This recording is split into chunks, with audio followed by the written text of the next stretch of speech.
Bueno, vamos a comenzar con este primer ejercicio. Lo hemos denominado modelo 1, cálculo de la presión. Es uno de los tres ejercicios modelos que vamos a cubrir en esta primera unidad que vamos a ver para el parcial número 2. El enunciado dice así: asuma que el sistema de escape de un automóvil puede ser aproximado como una tubería de 14 pies con diámetro interno de 0.125 pies y con el equivalente de 6 codos estándar de 90 grados y un silenciador. El silenciador actúa con un coeficiente de resistencia K igual a 8.5. Lo que nos pide es determinar la presión al inicio del sistema si el flujo es de 0.1 pies cúbicos por segundo e incompresible. Nos da como datos adicionales la densidad del gas y la viscosidad, las cuales se colocan al final del enunciado del ejercicio. La densidad del gas como 1.74 por 10 a la menos 3 slug por pie cúbico y la viscosidad como 4.7 por 10 a la menos 8 libra fuerza por segundo entre pie cuadrado. La unidad de masa que da la densidad es la unidad de masa propiamente del sistema de unidades inglés. Es decir, que aquí no vamos a necesitar utilizar el factor de conversión GC de 32.2 que anteriormente habíamos utilizado. Bien, entonces el sistema está dibujado acá. Ustedes observan cómo tenemos una tubería. Esta tubería va a tener una longitud total de 14 pies, como dice el enunciado. Es decir, si yo sumo estos tramos que ustedes ven aquí de tubería, va a sumar 14 pies. Además, me habla de que está constituida por 4 codos estándar de 90 grados, los cuales están indicados por estas regiones en el dibujo de un color más oscuro. Ustedes pueden ver 1, 2, 3, 4, 5 y 6. Esos serían accesorios. Y además tenemos un silenciador que lo estamos trabajando como un accesorio también. Ustedes ven que el enunciado da un coeficiente de resistencia de 8.5. Por lo tanto, lo vamos a trabajar como un accesorio. La tubería en el dibujo me lo dice, es de hierro dúctil no recubierto. Y el diámetro interno de la tubería ya está dado, 0.125 pies. El material me va a servir para poder determinar un poquito más adelante la rugosidad de la tubería. El flujo entra por este lado, el lado izquierdo, y entonces sale acá por el lado derecho. Voy a tomar yo dos puntos de análisis para comenzar a trabajar. Este va a ser mi punto 1 y aquí voy a colocar mi punto 2. Y para comenzar el análisis voy a hacer el balance de energía. Voy a hacer un balance de energía. Fíjense que lo que me piden a mí acá es determinar la presión al inicio del sistema. Es decir, en este caso va a ser el punto 1, la presión en el punto 1. El escape del vehículo va a descargar a la atmósfera, evidentemente, como lo hacen todos los vehículos, descarga a la atmósfera. Entonces tenemos como incógnita la presión 1 y como dato implícito la presión de descarga, que sería la presión atmosférica. La tubería tiene todo el mismo diámetro, por lo tanto, si el caudal es constante, es decir, si tenemos 0.1 pies cúbicos por segundo a lo largo de toda la tubería, lo cual puede ser cierto si el flujo es incompresible, entonces vamos a tener que la velocidad también va a ser igual en el punto 1 así como en el punto 2. Bien, entonces en este caso lo que nos va a interesar es poder determinar esas pérdidas para luego encontrar la presión. Ustedes ya van a ver cuando comencemos a trabajar la ecuación de energía. Entonces voy a escribir por acá lo primero. Vamos a hacer un balance de energía. Balance de energía. Es decir, nuestra ecuación de energía, que ya conocemos de las diapositivas anteriores y de las clases anteriores que hemos estado discutiendo. Voy a escribir aquí entonces la presión 1, Z1, la velocidad 1 al cuadrado sobre 2G, más HA, que sería la carga de la bomba, menos HR, la carga de la turbina o un motor de fluido, menos HL, que son las cargas por fricción viscosa, igual a la presión 2 entre gamma más Z2 más la velocidad 2 al cuadrado sobre 2G. De esto, ¿qué es lo que nosotros podemos hacer? Cero. Bueno, esto va a estar horizontal, es decir, aquí lo estamos viendo en una vista de pájaro, como algunas personas le llaman, es decir, esto está en un plano horizontal y lo estoy viendo de arriba. Por lo tanto, la z del punto 1 y la z del punto 2 va a ser igual. No es, entonces tenemos ahí, no es que esto esté en forma vertical, sino que es horizontal, está en el plano horizontal. Luego las velocidades en el punto 1 y la velocidad en el punto 2 van a ser iguales, por lo tanto esos dos términos los puedo simplificar. No es que la velocidad 1 y la velocidad 2 sean cero, no es ese el caso, sino que la velocidad 1 y la velocidad 2 son iguales y por lo tanto esos dos términos se pueden simplificar y ahí hay que tener cuidado. No estamos diciendo que no hay flujo, porque si yo digo la velocidad 1 y la velocidad 2 son cero, estoy diciendo no hay flujo. Y no es así. Estoy diciendo la velocidad 1 tiene un valor, la velocidad 2 tiene el mismo valor y se pueden simplificar. Y su valor es distinto de 0, evidentemente, para que haya un flujo. HR no existe porque no tengo un motor o una turbina que esté extrayendo energía del fluido y tampoco hay una bomba que esté agregando energía o un ventilador. Entonces, o un compresor podría ser o un soplador. Entonces no hay energía agregada al sistema. Por lo tanto, ustedes observan de que mi ecuación se ha reducido bastante. Tenemos el término de pérdidas por fricción viscosa y tenemos el término de presión 1 y de presión 2. Sin embargo, la presión 2, si trabajamos con presiones manométricas, debería de ser 0 cuando trabajamos con presiones manométricas. De esta manera, pues nuestra ecuación se ha reducido bastante y la puedo escribir de forma ya bastante simplificada como la presión 1 entre gamma igual a HL. Simplemente lo he pasado al otro lado. Ahora vamos al término de HL. Hasta aquí creo que no hay nada nuevo. Es decir, es simplemente el balance de energía que hemos venido trabajando anteriormente, escrito de manera general. Y ahora vamos con el término de HL, que es lo que hemos estado viendo en las últimas clases. Cómo calcular las pérdidas por fricción viscosa. Bien, las pérdidas en este caso están constituidas por pérdidas mayores y pérdidas menores. Las pérdidas mayores son las debidas a los tramos de tubería y las pérdidas menores son las debidas a los accesorios, que en este caso son los codos estándar de 90 grados y el silenciador que está acá. Bien, entonces comienzo con las pérdidas de la tubería. Sería F, L entre D, velocidad al cuadrado sobre 2G. La ecuación de Darcy-Weisbach para las tuberías. Ahora voy con la ecuación para las pérdidas de los accesorios. Primero los codos. En este caso son 6 codos. Entonces voy a poner 6 veces la K del codo multiplicado por la velocidad al cuadrado sobre 2G. Y la pérdida debido al silenciador, que va a ser la K del silenciador multiplicado por la velocidad al cuadrado sobre 2G. Le voy a agregar aquí S para que la pueda distinguir como K del silenciador. Bien, entonces ya tengo ahí mis tres términos. Este serían las pérdidas debido a la tubería. Puedo poner aquí pérdida por tubería. Y estos dos son las pérdidas de los accesorios.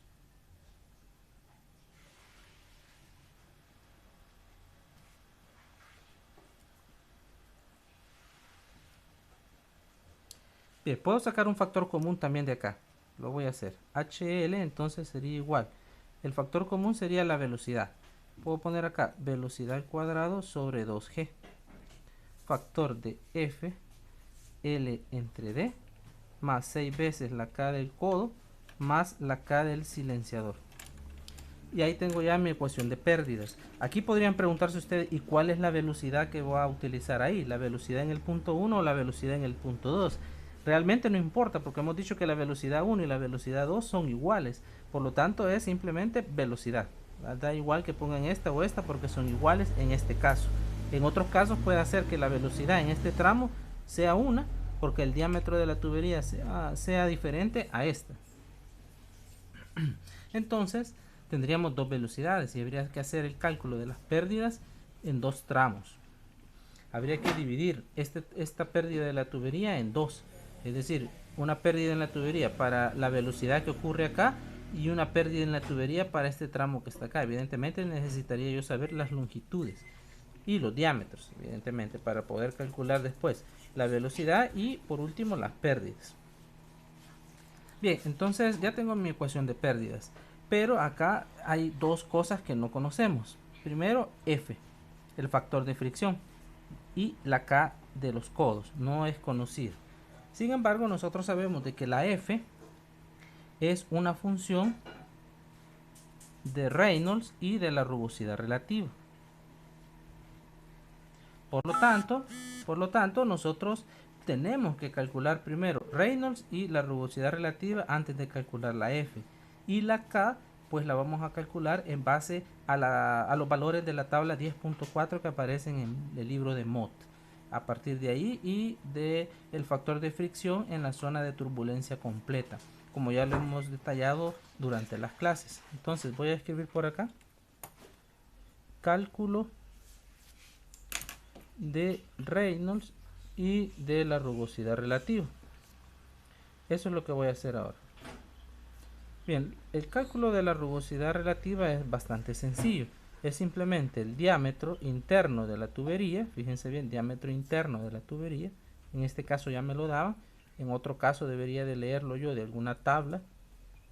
Por ejemplo, de tubería de acero inoxidable, cédula 40 o cédula 80.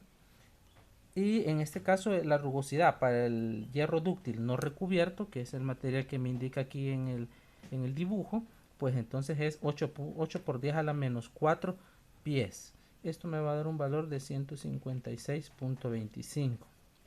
Este valor que está aquí lo hemos obtenido de la página 235, o lo pueden ustedes buscar en una diapositiva que les di en la presentación pasada sobre las rugosidades para diferentes materiales.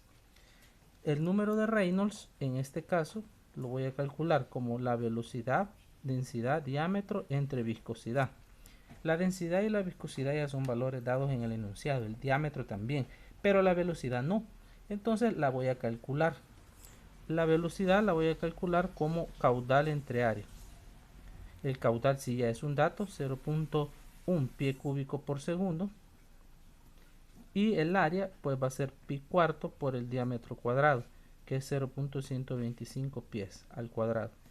Esto me va a dar un valor de 8.15 pie sobre segundo.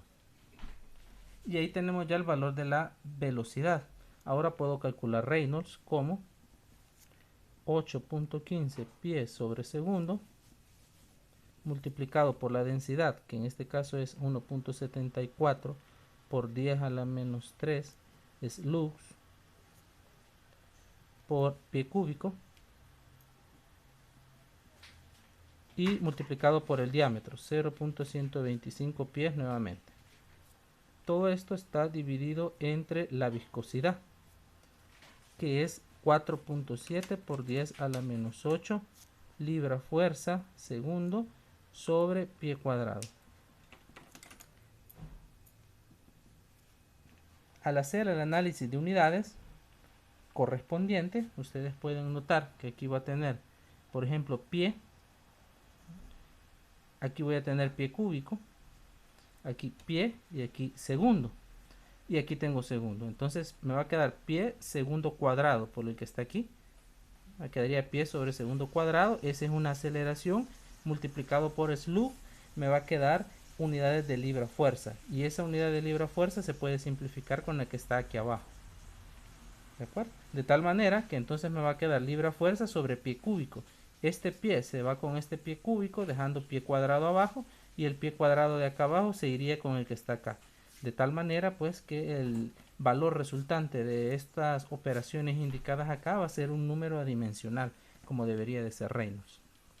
Entonces sería 37.715.42. Este alto valor de número de Reynolds indica que el flujo es de tipo turbulento. ¿De acuerdo? Dijimos que mayor de 4000 era turbulento. Bien, entonces del gráfico de Moody, que ya lo discutimos en clase, yo puedo obtener los valores de F, por ejemplo. Ustedes pueden leer con este valor de rugosidad y con el valor de Reynolds del gráfico de Moody, o pueden ocupar la ecuación de Churchill o la ecuación de Swami, que también ya la hemos visto en clase, y poder determinar el factor de fricción de Darcy, que sería 0.036. También pueden leer de una sola vez el factor de fricción en la zona de turbulencia completa para la rugosidad de 156.25. y sería 0.033. Bien, nos falta el cálculo todavía de la K del codo, es decir, el coeficiente de resistencia para el codo. Entonces lo voy a hacer por acá. Cálculo de KC. Para esto nosotros necesitamos aplicar esta ecuación. LED, que es la longitud equivalente para el codo, le voy a poner aquí de subíndice, multiplicado por el FT. Este valor de longitud equivalente para el codo, ya lo hemos discutido en clase, va a ser un valor de 30. La FT la hemos calculado arriba previamente y esto me va a dar un valor de 0.99. El valor de este 30 lo leo de la tabla 10.4 del libro de Mott de la 7ª edición. De ahí lo pueden encontrar. Bien, y por último entonces calculamos la presión. Le voy a poner aquí cálculo de presión 1. ¿De acuerdo? Entonces este cálculo de la presión 1 es fácil de poder obtenerlo ya con los valores que hemos determinado previamente. Teníamos que la presión 1 entre gamma iba a ser igual a HL. Pero HL hemos dicho que va a ser velocidad al cuadrado sobre 2 veces G multiplicado por FLD más 6 veces la K del codo más la K del silenciador, que ya es un dato del enunciado. Como ustedes ven, este gamma que está aquí va a pasar a multiplicar acá y el gamma va a tener densidad por gravedad. Entonces, como aquí va densidad por gravedad y me va a quedar aquí densidad por gravedad, puedo simplificar la gravedad. De tal manera que me va a quedar densidad, velocidad al cuadrado entre 2. Y luego aquí sería F por L entre D más 6 veces la K del codo más la K del silenciador. Y ese es el valor entonces que vamos a evaluar nosotros. Ahora vamos a tratar de sustituir aquí los valores. La presión 1 sería igual. Densidad 1.74 por 10 a la menos 3 slugs por pie cúbico. Y me va a quedar multiplicado por la velocidad que ya la hemos determinado previamente como 8.15 por pies, 8.15 pies por segundo. Esto está elevado al cuadrado y todo está dividido entre 2. Esto lo vamos a multiplicar por F, que también ya está determinado, 0.036, por la longitud de la tubería, que es un dato del enunciado, que son 14 pies, dividido entre el diámetro, que es 0.125 pies, más 6 veces la K del codo, que ya la determinamos ahora, 0.99, más la K del silenciador, que es 8.5. Todo esto lo multiplico por el factor común, que ya lo teníamos acá, y al evaluar todas estas operaciones nos va a dar un resultado de 1.067 libras por pie cuadrado. Ustedes pueden verificar las unidades un poquito con tiempo. Todo lo que está aquí en este paréntesis es adimensional. Las unidades las vamos a obtener en esta parte de acá. Ustedes pueden ver que aquí pie entre segundo cuadrado por slug me va a dar libra fuerza, que es esta libra fuerza que está aquí. Me va a quedar pie acá arriba y con el pie cúbico que está acá abajo se va a simplificar quedando pie cuadrado en esta parte, que es lo que aparece aquí. Si ustedes quieren posteriormente pues transformar estas unidades, pueden dividir entre 144 para dejarlo como PSIG, que sería presión manométrica, una presión manométrica realmente pequeña, ¿ya? Pero en principio aquí tenemos ya un valor de presión que podríamos dejarlo como una respuesta a este primer ejercicio que le he llamado modelo 1, que es cálculo de presión. En este caso ustedes ven que tenemos tanto las velocidades como diámetros y es bastante sencillo la resolución. Donde deben de tener ustedes cuidado y que yo les pediría que por favor lo revisaran es en la lectura del valor de F y FT, en la lectura de acá del 30 de la tabla 10.4 para poder recordar los conceptos y lo que hemos hablado en las últimas clases. Bueno, me quedo acá y en el siguiente video pues vamos a ver la resolución de un ejercicio de modelo 2.